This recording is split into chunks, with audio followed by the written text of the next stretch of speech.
নমস্কাৰ, মই সাংবাদিক পংকজে আপোনাক সকলোকে পুনৰবাৰ মোৰ ইউটিউব চেনেল তথা ফেচবুক পেজ পংকজ লিমগালে আন্তৰিকতাৰে স্বাগতম জনাই এই মুহূৰ্তত লৈ আনিছোঁ এটা 17 নম্বৰ ৰাষ্ট্ৰীয় ঘাইপথত সংঘটিত ভয়ংকৰ পথ দুৰ্ঘটনাৰ খবৰ। অটো আৰু এখন আল্ট্ৰা বাছৰ মাজত মুখামুখি সংঘৰ্ষ হৈছে আৰু এইবাৰৰ স্থান গোৱালপাৰা জিলাৰ ধূপধাৰা। কিছু সময় পূৰ্বে গোৱালপাৰা জিলাৰ ধূপধাৰা আৰক্ষী থানাৰ অন্তৰ্গত গুলিয়ানপাৰাত এই ভয়ংকৰ পথ দুৰ্ঘটনাটি সংঘটিত হৈছে, যাৰ পৰিপ্ৰেক্ষিতত এজন লোক থিতাতে নিহত হোৱাৰ বিপৰীতে শিশুসহ 3জনকৈ লোক গুৰুতৰভাৱে আঘাতপ্ৰাপ্ত হৈছে। আপোনালোকে দেখি আছে কামৰূপ নামৰ এইখন আল্ট্ৰা বাছৰ সৈতে এখন অটোৰ মুখামুখি সংঘৰ্ষ হয়। আগিয়া লক্ষীপুৰ গাইবান্ধা ফকীৰগঞ্জলৈ গৈ আছিল এইখন অটো। আপোনালোকে স্ক্ৰীণত দেখি আছে এনেদৰে অটোৰ সন্মুখভাগ সম্পূৰ্ণৰূপে বিধ্বস্ত হৈ পৰিছিল, লুটিবাগৰ খাই পৰিছিল। মই যেতিয়া তাত গৈ উপস্থিত হৈছিলোঁ দেখিছিলোঁ যে দুজনকৈ লোক সন্মুখৰ ফালে দুজনকৈ লোক আবদ্ধ হৈ আছে অটোখনত। এনেদৰে লুটিবাগৰ খাই আছিল অটোখন আৰু 2জন লোকৰ ভিতৰত এজন লোক নিহত হৈ আছিল, থিতাতে নিহত হৈছিল। তেতিয়ালৈকে পৰিচয় লোৱা নাছিল, কিন্তু পিছৰ পৰ্যায়ত তেওঁলোকৰ যি পৰিচয় সেই পৰিচয় পোৱা গৈছে। তো এটা ভয়ংকৰ পথ দুৰ্ঘটনা গোৱালপাৰা জিলাৰ ধূপধাৰা আৰক্ষী থানাৰ অন্তৰ্গত কুঢ়িয়ামাৰী তথা যি গুলিয়ানপাৰা আছে সেই গুলিয়ানপাৰাৰ সমীপতে আৰু কিছু সময় পূৰ্বে সংঘটিত হৈছে এই ভয়ংকৰ পথ দুৰ্ঘটনাটি। আৰু ইয়াৰ পৰিপ্ৰেক্ষিতত এজন লোক থিতাতে নিহত হৈছে, শিশুসহ আহত হৈছে 4জনকৈ লোক। পথ দুৰ্ঘটনা সংঘটিত হোৱাৰ পিছতে ধূপধাৰা আৰক্ষী ঘটনাস্থলীত উপস্থিত হয় আৰু ততাতৈয়াকৈ যিসকল আহত হৈছিল পথ দুৰ্ঘটনাত তেওঁলোকক ততাতৈয়াকৈ ৰাইজৰ সহযোগত ধূপধাৰাস্থিত বিকালী আদৰ্শ চিকিৎসালয়ত চিকিৎসাৰ বাবে প্ৰেৰণ কৰে আৰু তেওঁলোকক ধূপধাৰাস্থিত বিকালী আদৰ্শ চিকিৎসালয়ত প্ৰাথমিক চিকিৎসা প্ৰদান কৰাৰ পিছত উন্নত চিকিৎসাৰ বাবে গুৱাহাটীলৈ প্ৰেৰণ কৰা হৈছে। ইয়াৰে মাজত যিগৰাকী শিশু আছিল প্ৰায় 7 বছৰমান হ'ব, তেওঁৰ অৱস্থা অতিকৈ সংকটজনক বুলি জানিব পৰা গৈছে। ইতিমধ্যে তেওঁলোকক গুৱাহাটীলৈ প্ৰেৰণ কৰা হৈছে আৰু আটাইকেইজন লোক গোৱালপাৰা জিলাৰ ৰংজুলিৰ এটা প্ৰান্তৰ। সবিশেষ মই আপোনালোকক তথ্য দি আছোঁ। তেওঁলোকে আহি আছিল, ইতিমধ্যে আপোনালোকে বহুতে জানে যে গোৱালপাৰা জিলাৰ ধূপধাৰা ৰাজহুৱা খেলপথাৰত আজিৰ পৰা অনুষ্ঠিত হৈছে দুধনৈ পূৰ্বাঞ্চল ৰাভা সমাজৰ বাৰ্ষিক অধিৱেশন, 62 সংখ্যক বাৰ্ষিক অধিৱেশন আৰু সেই বাৰ্ষিক অধিৱেশনখনলৈ তেওঁলোক আহি আছিল বুলি জানিব পৰা গৈছে অটৰে। আৰু তাৰ পিছতে এই শোকাবহ পথ দুৰ্ঘটনাটি সংঘটিত হয় অধিৱেশনস্থলীৰ পৰা মাত্ৰ 2 কিলোমিটাৰ প্ৰায় 2 কিলোমিটাৰমান নিলগত 17 নম্বৰ ৰাষ্ট্ৰীয় ঘাইপথত। আৰু এই যি ভয়ংকৰ পথ দুৰ্ঘটনা সংঘটিত হ'ল, এই ভয়ংকৰ পথ দুৰ্ঘটনাত যিগৰাকী লোক থিতাতে নিহত হৈছে তেওঁ ৰংজুলি আৰক্ষী থানাৰ অন্তৰ্গত খিলামাৰা বাখৰাপাৰাৰ উৎপল ৰাভা বুলি জানিব পৰা গৈছে। পুনৰবাৰ জনাই দিছোঁ, ৰংজুলি আৰক্ষী থানাৰ অন্তৰ্গত খিলামাৰা বাখৰাপাৰাৰ উৎপল ৰাভা বুলি জানিব পৰা গৈছে। আনহাতে এই ভয়ংকৰ পথ দুৰ্ঘটনাত আহত হৈছে শনেশ্বৰ ৰাভা।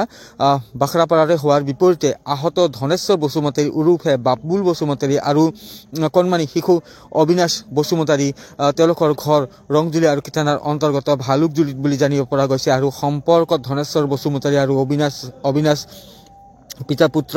আৰু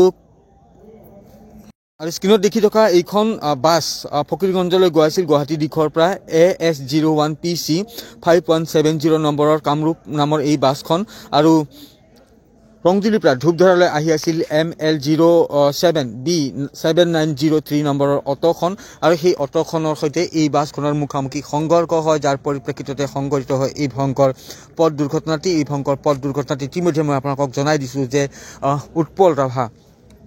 উৎপল ৰাভা নামৰ এগৰাকী লোক থিতাতে নিহত হৈছে। তেওঁ ৰংজুলি আৰক্ষী থানাৰ অন্তৰ্গত খিলামাৰা বাখৰাপাৰাৰ বুলি জানিব পৰা গৈছে। আনহাতে আৰু এগৰাকী আছিল শনেশ্বৰ ৰাভা, তেওঁৰো বাখৰাপাৰাৰে হোৱাৰ বিপৰীতে এই ভয়ংকৰ পথ দুৰ্ঘটনাত পিতা পুত্ৰ আহত হৈছে আৰু ধনেশ্বৰ বসুমতাৰী উৰুফে বাবুল বসুমতাৰী লগতে তেওঁৰ 7 বছৰীয়া পুত্ৰ অবিনাশ বসুমতাৰী এই ভয়ংকৰ পথ দুৰ্ঘটনাৰ পৰিপ্ৰেক্ষিততে গুৰুতৰভাৱে আঘাতপ্ৰাপ্ত হৈছে।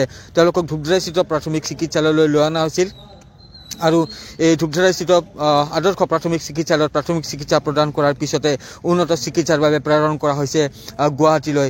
আটাইকেইজনৰে অৱস্থা অতিকৈ গুৰুতৰ যদিও ইয়াৰ যিগৰাকী শিশু অবিনাশ বসুমতাৰী, সেই অবিনাশ বসুমতাৰীৰ অৱস্থা কিন্তু অতিকৈ সংকটজনক বুলি জানিব পৰা গৈছে। এটা শোকাবহ এটা ভয়ংকৰ পথ দুৰ্ঘটনা সংঘটিত হ'ল গোৱালপাৰা জিলাৰ ধূপধাৰা আৰক্ষী থানাৰ অন্তৰ্গত 17 নম্বৰ ৰাষ্ট্ৰীয় ঘাইপথত গুলিয়ানপাৰালৈ যোৱা যি পথ, সেই পথৰ সমীপতে 17 নম্বৰ ৰাষ্ট্ৰীয় ঘাইপথত সংঘটিত হ'ল এই ভয়ংকৰ পথ দুৰ্ঘটনাটি। আৰু কেনেদৰে আচলতে বাছখন স্পীড আছিল নে নাই সেই সম্পৰ্কত এই বাছখনৰ এগৰাকী যাত্ৰী সেই যাত্ৰীৰ মন্তব্য লোৱা আছে সেই মন্তব্য আপোনালোকক শুনাম কিন্তু তাৰ পূৰ্বে সবিশেষ তথ্য আপোনালোকক দি লৈছোঁ দৃশ্যাংশসমূহ আপোনালোকক দেখুৱাই লৈছোঁ মৃত্যু হোৱা ব্যক্তিকেইজন আহত হোৱা ব্যক্তিকেইজনৰ মৃত্যু হোৱা ব্যক্তিজন লগতে আহত হোৱা ব্যক্তিকেইজনৰ দৃশ্য আছে সেই দৃশ্য আছে কিন্তু আপোনালোকক যিহেতু দেখুৱাব নোৱাৰে যিহেতু কিছু গাইডলাইন আছে সেই গাইডলাইন অনুসৰি আপোনালোকক দেখুৱাব নোৱাৰোঁ তেওঁলোকৰ অঙহী বঙহী হতাহত হোৱা পথ দুৰ্ঘটনাত হতাহত হোৱা লোককেইজনৰ তেওঁলোকৰ আত্মীয় কুটুম্ব ইতিমধ্যে ধূপধাৰা চিত্ৰ যি অনুষ্ঠিত হৈ আছে অধিৱেশন তাত আহিছিল তেওঁলোকৰ মাজত হাহাকাৰময় পৰিৱেশে ইয়াতে অটো আৰু ষ্টাৰ বাছৰ মাজত মুখামুখি দুৰ্ঘটনা হয় এক্সিডেণ্ট হ'ল হয় তাৰপিছত কি বাছখন গুৱাহাটীৰ পৰা আগিয়া হৈ ফকিৰগঞ্জ গৈ আছিল হয় আৰু অপজিট গোৱালপাৰাৰ পৰা গুৱাহাটীলৈকে গৈ আছিল নেকি অটোখন আপুনি কি বাছৰ যাত্ৰী মই বাছৰ যাত্ৰী আছিলোঁ মানুহ মৰিছে এজন মানুহ লুকাইছে এজন ঢুকাইছে এজন লুকাইছে হয় আৰু 3জন গুৰুতৰ আহত তাতে এটা সৰু ল'ৰা আছে অনুমান 10 বছৰমান বয়সৰ দুখ লাগিছে মোৰ দেখি সৰু বাচ্চা বাছখন গুৱাহাটীৰ পৰা ধুবুৰীৰ পিনেকে গৈ আছিল আৰু ফকিৰগঞ্জ স্পীড আছিল খুব স্পীড মানুহ আছিল নে আৰু যাত্ৰী যাত্ৰী ভৰ্তি আছিল যাত্ৰী আকৌ মানুহ হয় সৰু গাড়ী আৰু হ'ব